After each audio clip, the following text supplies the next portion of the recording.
আসসালামু আলাইকুম রহমতুল্লাহি ওবরকাতুহু। সম্মানিত দর্শক, আজকের এই ভিডিওটি কেবলমাত্র অর্থনীতি নিয়ে। এ কারণে যে রাজনীতি বলেন, পারিবারিক জীবন, শরীর স্বাস্থ্য, মন মানসিকতা সব কিছু নির্ভর করে আসলে অর্থনীতির উপর। আপনার টাকা আছে, আপনি ভাত পাবেন। টাকা আছে, আপনি চিকিৎসা পাবেন। টাকা আছে, আপনার পরিবার পরিজনের মুখে হাসি থাকবে। ফলে আপনার অনেকগুলো সমস্যা থাকা সত্ত্বেও আপনি স্বস্তির মধ্যে থাকবেন।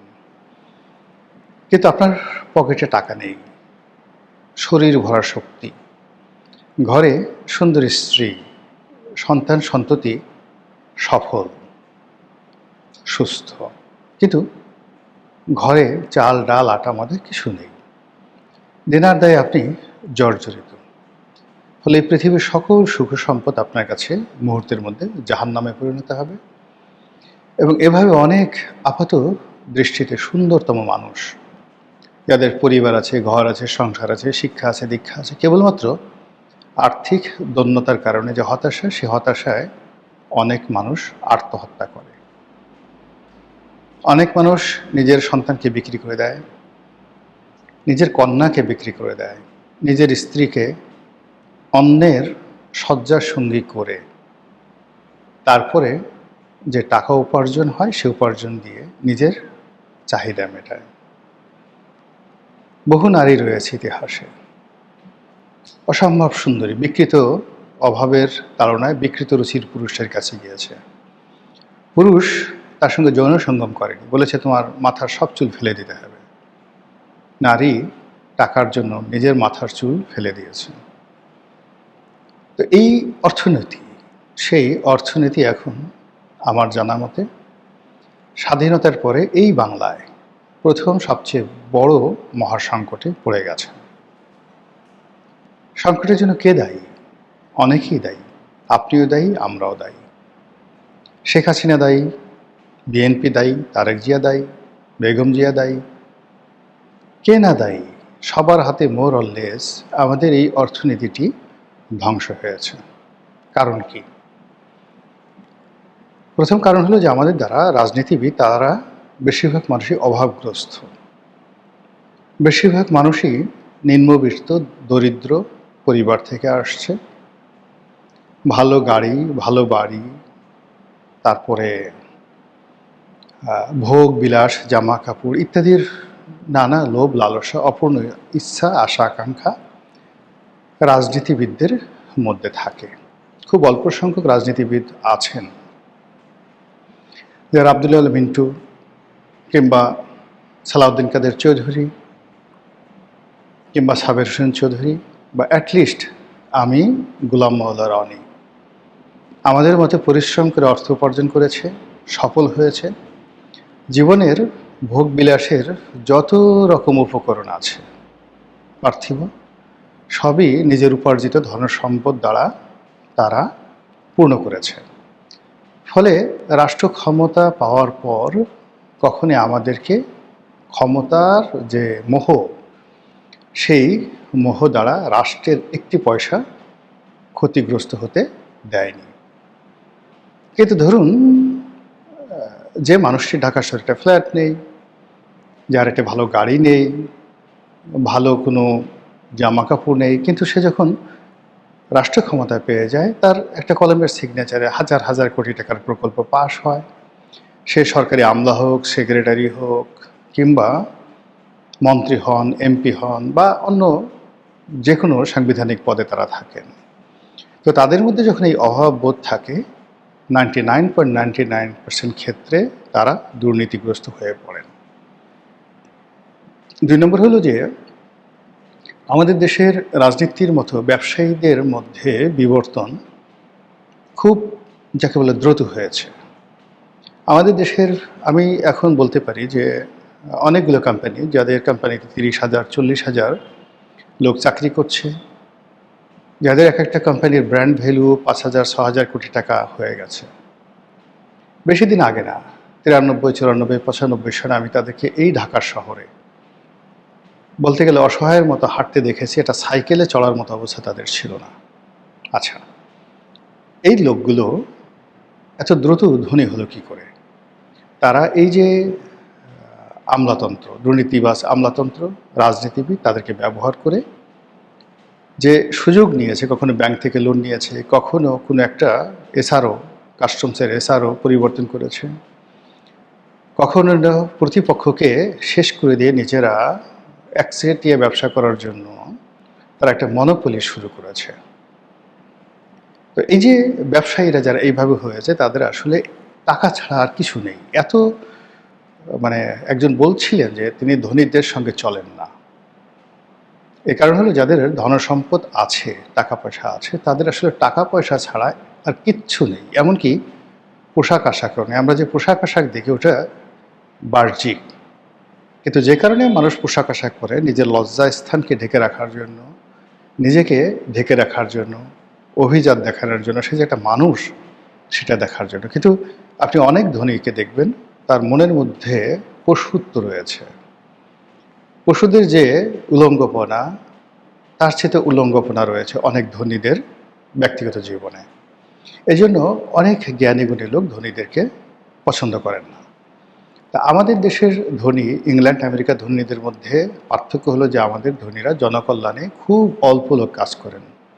আমি প্রায় বলি যে আপনি যদি দেখেন বাংলাদেশে একটা ইস্পাহানি গ্রুপ, তারা জনকল্যাণে যে সকল কাজ করে, এমনকি আপনি গিয়ে দেখেন যে এই যে ভূমিদস্যু বলেন বসুন্ধরা গ্রুপ, তাদের যে সিএসআর প্রকল্পগুলো রয়েছে, তারা কতটি হাসপাতাল চালায়, কয়টি চক্ষু হাসপাতাল চালায়, কত শত মসজিদ চালায়।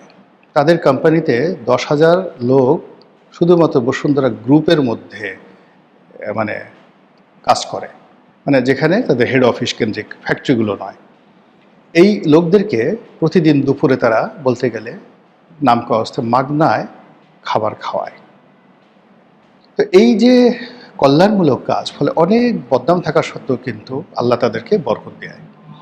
কিন্তু এরকম অনেক কোম্পানি আপনি ধরেন, আমি নাম বললাম না কোনো কোম্পানির, যারা বসুন্ধরার চেয়েও বড়, ইস্পাহানির চেয়েও বড়, কিন্তু চুরি চামারি গুন্ডামি বদমাইশি করে জেল জুলুম করে একেবারে নিজেরা শেষ হয়ে গেছে। এর কারণ হলো এদের জনকল্যাণে কোনো প্রকল্প নেই। তো এই যে জনকল্যাণে যাদের প্রকল্প নেই, এই সমস্ত লোভী ব্যবসায়ীদের খপ্পরে পড়ে রাজনীতিবিদ আমলারা যে একটা সিন্ডিকেট গড়ে তুলছে, সে স্বাধীনতার পর থেকে আজ অবধি, এমনকি পাকিস্তান জামানাতে এই সিন্ডিকেট ছিল, এটা ধারাবাহিকভাবে আজকের দিন পর্যন্ত ক্রমশ বেড়ে যাচ্ছে এবং বেড়ে তারা এই পুরো ইকোনমিটাকে এখন গ্রাস করতে বসেছে। আমাদের দেশে অন্তত 10টি ব্যাংক এই মুহূর্তে দেউলিয়ার পর্যায়ে আছে। সরকার কোনো মতে তাদেরকে কুইনাইন দিয়ে বাঁচিয়ে রেখেছে, কিন্তু যদি ওপেন আপ করে দেওয়া হয় 10টি ব্যাংক উইদিন 1 সপ্তাহের মধ্যে তারা দেউলিয়া হয়ে পড়বে। আচ্ছা, এরপরে গত 2 বছরে প্রাইভেট সেক্টরে কম করে হলেও সরাসরি 10 লাখ লোক চাকরি হারিয়েছে। মানে যারা বিভিন্ন ইন্ডাস্ট্রি বা শিল্প গ্রুপে চাকরি করত, হাজার হাজার প্রতিষ্ঠান, তারা 10 লাখ লোক যারা চাকরি হারিয়েছে, তাদের অবস্থা কি এখন চিন্তা করেন। এক বেক্সিমকো, তারপরে এস আলম, এরপরে মেঘনা গ্রুপ, এরপরে আওয়ামী লীগের মালিকানাধীন অন্যান্য যে সকল গার্মেন্টস কোম্পানিগুলো রয়েছে, তারা, গাজী টায়ার, গাজী গ্রুপে 40,000 লোক চাকরি করত। এরকম কর্পোরেট যে হাউসগুলো আছে, এই সকল বড় বড় প্রতিষ্ঠানে যাদের ম্যান পাওয়ার 500 থেকে 50,000 পর্যন্ত ছিল, এইরকম 10 লাখ লোক চাকরিহারা হয়েছে। গত 1 বছরে অন্তত পক্ষে আরও 1000 গার্মেন্টস বন্ধ হয়েছে। এই গার্মেন্টসগুলো বন্ধ হওয়ার ফলে ব্যাংকগুলো বিপদে পড়েছে, কাস্টমস বিপদে পড়েছে, শিপিং কোম্পানি বিপদে পড়েছে, পোর্ট বিপদে পড়েছে, ইন্স্যুরেন্স কোম্পানি বিপদে পড়েছে, কনজিউমার যে প্রোডাক্টগুলো একটার সাথে আর একটা জড়িত, তারা বিপদে পড়েছে, এমনকি মসজিদ মাদ্রাসাগুলো বিপদে পড়েছে। এরাও ঠিক আগের মতো দান খয়রাত পাচ্ছে না। শিল্প অঞ্চলগুলোতে চাঁদাবাজি, মাস্তানি, রাহাজানি বৃদ্ধি পেয়েছে, পতিতাবৃত্তি বৃদ্ধি পেয়েছে, মাদক ব্যবসা বৃদ্ধি পেয়েছে এবং অনেক নারী জীবিকার তাগিদে রীতিমতো যাকে বলা হয় ভ্রাম্যমাণ পতিতাবৃত্তিতে জড়িয়ে পড়েছে। কোনো উপায় নেই। বুয়া হিসেবে মানে ঢাকার যে সমস্ত এলাকাতে তো আসলে বুয়া পাওয়া যায় না, কিন্তু আপনি একটু গাজীপুরে যেয়ে দেখেন, সাভারে গিয়ে দেখেন, নারায়ণগঞ্জে যান, টঙ্গীতে যান, এ সকল এলাকাতে যে পরিমাণ মানুষ বেকার হয়েছে, নারী এবং পুরুষ কীভাবে হাহাকার করছে। অনেকগুলো প্রতিষ্ঠান 2 মাস 2.5 মাস যাবৎ ধরে স্টাফদের মানে গার্মেন্টসদের বেতন দিতে পারছে না। তারা যে সকল বাসায় থাকে বা বাড়িতে থাকে, বাড়িওয়ালা তাদেরকে পাগল বানিয়ে ফেলছে। আবার বাড়িওয়ালাও ঠিক তারা ভাড়া না পাওয়ার কারণে তারাও প্রায় দেউলিয়া হওয়ার মতো অবস্থায় পড়ে গেছে। বাড়িওয়ালা মানে কি, ধরুন সাভারে একজনের 10 কাঠা জমি আছে, সে 20-25টা টিন শেড তুলে গার্মেন্টস কর্মীদেরকে ভাড়া দিয়েছে, ওটার উপরেই তার ঘর সংসার চলে, সেও ঠিকমতো চলতে পারছে না। এই সব মিলিয়ে ইকোনমির যে অশনি সংকেত, সেই অশনি সংকেত আসলে কোনো সরকারের পক্ষে রাতারাতি মোকাবেলা করা সম্ভব নয়। আমরা এরকম একটা অর্থনীতির রাধাচক্রে পড়ে গেছি। আর যখন এরকম রাধাচক্রের মধ্যে পড়ে যায় কোনো একটা দেশ, তখন অনেক বিদেশি শক্তি এখানে অনুপ্রবেশ করে। রাজনীতির যে পরিবেশ সেটা হানাহানি মারামারিতে পরিণত হয়। সম্মানিত ক্ষমতাধর লোকগুলো আড়ালে চলে যায়। অস্থির প্রকৃতির যারা নিম্নবিত্ত লোকজন তারা সামনে এগিয়ে আসে। কলহ বিবাদ, মারামারি, কাটাকাটি নিত্য নৈমিত্তিক বিষয় হয়ে যায় এবং জনযুদ্ধ, সিভিল ওয়ার, তার সঙ্গে সঙ্গে আপনার চুরি, ডাকাতি, রাহাজানি, ছিনতাই, প্রতারণা, যে সকল সামাজিক ব্যাধিগুলো রয়েছে সেগুলো বাড়তে থাকে। মহান আল্লাহ রাব্বুল আলামিন আমাদেরকে রক্ষা করুন, হেফাজত করুন। আসসালামু আলাইকুম ওয়া রাহমাতুল্লাহি ওয়া বারাকাতুহু।